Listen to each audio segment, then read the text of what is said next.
l'Égypte ancienne, le parfum avait une valeur sociale, religieuse, culturelle et économique. Parmi les reines de l'Égypte ancienne, l'une de celles qui accordait le plus d'importance au parfum était sans aucun doute Cléopâtre. Cléopâtre était passionnée par les herbes et les parfums. Les types de parfums et les flacons variaient en fonction du statut économique des personnes dans la société. Les parfums, les cosmétiques et les soins personnels étaient courants dans la vie quotidienne. Lors de célébrations importantes comme la fête de Thau, les invités recevaient des guirlandes parfumées, des fleurs de lotus, des crèmes parfumées et des parfums liquides. Le parfum était appelé « l'odeur et le souffle des dieux » et était utilisé sur les autels. Les laboratoires de parfumerie étaient généralement situés dans certaines parties des temples. Dans l'Égypte ancienne, vous ne pouviez entrer dans l'au-delà que si vous étiez propre et bien soigné. Le parfum, la fleur était généralement porté au nez afin que le défunt puisse respirer le parfum divin. Des huiles et des résines sacrées étaient également utilisées pendant le processus de momification. Des parfums spéciaux tels que les 7 huiles saintes étaient utilisés pour apporter la renaissance et la paix après la mort. Néfertème, le seigneur du parfum, était représenté par le lotus bleu sacré. Dans l'Égypte ancienne, contrairement à aujourd'hui, la surface du Nil était couverte de feuilles et de fleurs de lotus bleues et blanches. Le lotus représentait le lien entre Ra et le début rayonnant de la création. La myrrhe, une résine parfumée, est appelée la larme d'Horus. La crème Tichep préparée pour Hathor était préparée en 241 jours et utilisée lors d'occasions spéciales. La plante de marjolaine était dédiée à Sobek, le seigneur du Nil à tête de crocodile, et symbolisait le pouvoir royal. Nous parlerons des propriétés médicinales et spirituelles de ces plantes aromatiques dans la vidéo et dans des formations spéciales.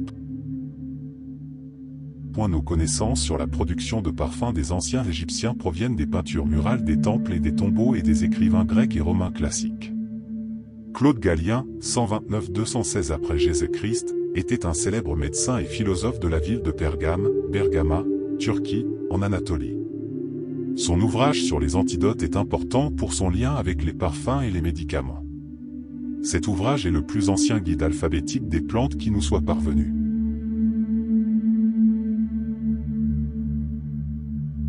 Les parfums égyptiens étaient célèbres dans tout le monde antique.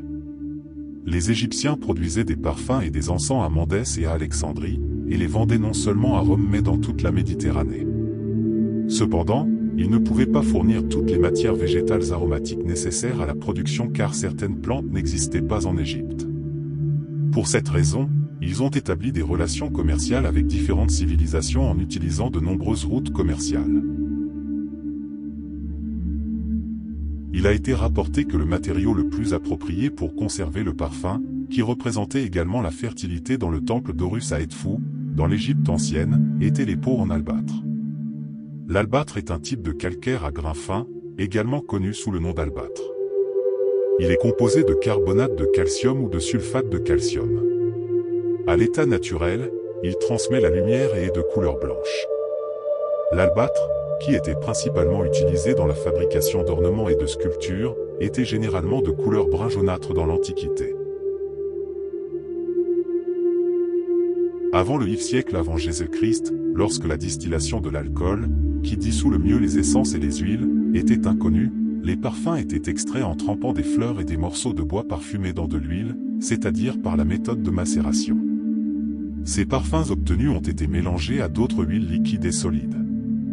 Comme méthode alternative, les ingrédients ont été chauffés à 65 degrés Celsius avec de l'huile et de l'eau, puis filtrés. Dans la méthode d'enfleurage, les fleurs, les racines ou les résines étaient trempées dans des couches d'huile pour créer des crèmes et des pommades. Lorsqu'ils étaient appliqués sur le corps, ils donnaient à tout le corps une odeur agréable. La méthode de pressage à froid était similaire au processus de pressage du raisin. L'essence était extraite en pressant fortement les fleurs ou les graines. Des ateliers de fabrication de parfums étaient intégrés aux temples et aux centres importants. Ces zones étaient destinées à la production, au stockage et à la préparation de parfums ou d'encens destinés à être utilisés lors de cérémonies religieuses. Les laboratoires de parfumerie étaient des espaces importants liés aux rituels religieux.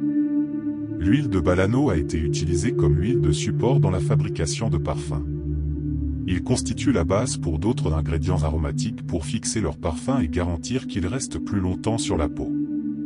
Obtenue à partir des graines de Balanithesa aegyptiaca, l'huile de balano est une huile douce et inodore qui ne s'abîme pas facilement et convient donc très bien à la fabrication de parfums. Si l'huile de balano est chauffée avec de la myrrhe, l'huile volatile de myrrhe est absorbée dans l'huile de balano fixée, par conséquent, elle devient parfumée. La myrrhe est une résine aromatique obtenue à partir d'arbres du genre Commiphora. Elle est connue pour son parfum agréable et est utilisée depuis l'Antiquité à la fois pour l'encens et à des fins médicinales. Elle ajoute de la profondeur et de la richesse au parfum avec son parfum doux, chaud et terreux. La myrrhe était considérée comme un ingrédient sacré et était souvent utilisée comme encens dans les cérémonies du temple, l'embaumement et les offrandes votives. Elle était également préférée pour empêcher les momies de se gâter en raison de ses propriétés antibactériennes. La cannelle est une épice aromatique obtenue à partir de l'écorce de l'arbre Cinnamomum verum ou Cinnamomum velanicum. Elle était préférée dans les parfums pour apporter chaleur et douceur. Elle offre un léger arôme boisé. Elle a été introduite dans l'Égypte ancienne par les routes commerciales d'Extrême-Orient. Elle était utilisée dans l'embaumement et était considérée comme une matière de luxe. La cannelle chinoise est une plante de l'espèce Cinnamomum cassia qui ressemble à la cannelle mais a un arôme légèrement plus amer et piquant. Sa note chaude et épicée ajoute de l'énergie et de la puissance au parfum. Elle donne un ton d'épicé, boisé et sucré. L'asphalate, la résine de l'abdanum, est connue pour son parfum boisé et résineux, obtenu à partir d'une plante cultivée dans la région méditerranéenne.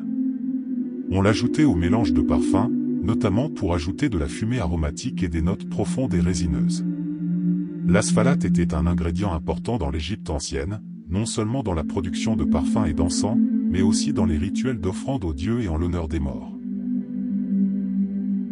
La résine de pin, c'est une résine naturelle obtenue à partir du tronc ou des branches de pin. Elle a un parfum boisé, fumé, légèrement sucré et acide, et est souvent utilisée dans les parfums pour apporter profondeur et longévité.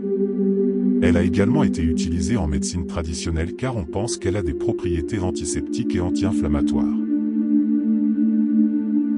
La résine brûlée est un composant obtenu en brûlant les résines de divers arbres. La myrrhe et la résine de cèdre étaient particulièrement utilisées. Il offre un arôme fumé, profond et fort. L'odeur intense et mystique qui se dégageait lors de la combustion symbolisait la purification spirituelle et la dévotion aux dieux. Le goudron est une résine aromatique dense, généralement obtenue à partir du bois, et est l'une des substances les plus couramment utilisées dans la fabrication de l'encens. Utilisée comme base dans la fabrication de parfums. Il était également utilisé dans les offrandes d'encens aux dieux ou dans le processus de momification des morts. Le roseau parfumé est souvent utilisé comme note de base dans les recettes de parfums égyptiens anciens. Ce parfum ajoute des notes douces et légères au parfum et peut parfois porter une nuance florale ou boisée.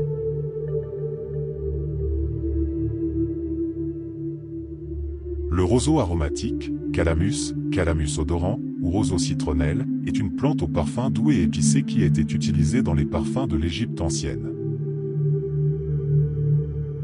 Le carex est un genre de plante appartenant à la famille des Cyperacées, largement répandue dans les régions tropicales et tempérées du monde. L'un des membres les plus connus de ce genre est Cyperus papyrus, une plante célèbre utilisée dans la production de papier papyrus dans l'Égypte ancienne. Les espèces de joncs sont connues en médecine traditionnelle pour leurs propriétés diurétiques, pilules d'eau, anti-inflammatoires et digestives. Théophraste a classé cette plante parmi les plantes utilisées en parfumerie. Le safran est obtenu à partir des stigmates de la fleur de crocus. Cependant, comme le crocus ne poussait pas dans l'Égypte ancienne, on pense que le safran était importé de l'étranger. Le safran, l'un des ingrédients principaux du parfum Kifi, occupait une place très particulière.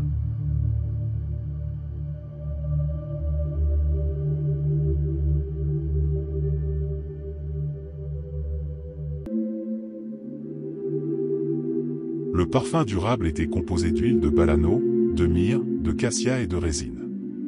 Si le produit était trop lourd et avait une forte odeur, on l'allégeait en ajoutant du vin doux. Le secret des maîtres égyptiens du parfum et de la crème parfumée, la clé était de savoir exactement quand, combien et à quelle température ajouter les différents ingrédients. La plupart ont conservé leur couleur naturelle, bien que la racine d'alcanette puisse être utilisée pour les teindre en rouge. La production de parfums de lys est un processus très laborieux. Environ 1 millier de lys sont nécessaires pour ce procédé sans alcool. Les fleurs sont macérées dans de l'huile de balano épicée pendant 24 heures.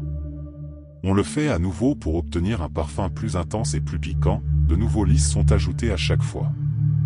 Ce mélange d'huile spéciale a une fonction magique pour garantir que le défunt puisse continuer sa vie paisiblement dans l'au-delà. La couleur noire profonde des huiles a été associée à Anubi, le dieu de la mort et de la renaissance. Cette couleur noire est généralement causée par le goudron de pin. Kifi est l'un des parfums les plus célèbres et les plus complexes des Égyptiens.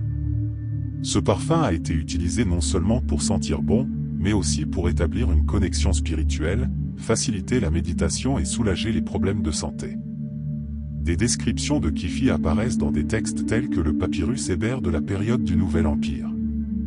Recette de base de parfum et d'encens Kifi. Matériel.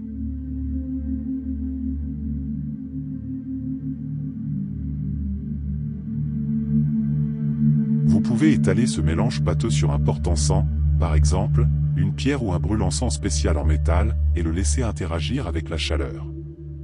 Pour l'huile parfumée, vous devez utiliser une huile de support. Ces huiles permettent de transporter plus facilement les composés aromatiques et ne causent aucun dommage lorsqu'elles entrent en contact avec la peau. Après avoir mélangé tous les ingrédients, mettez-les en bouteille et laissez-les reposer quelques semaines.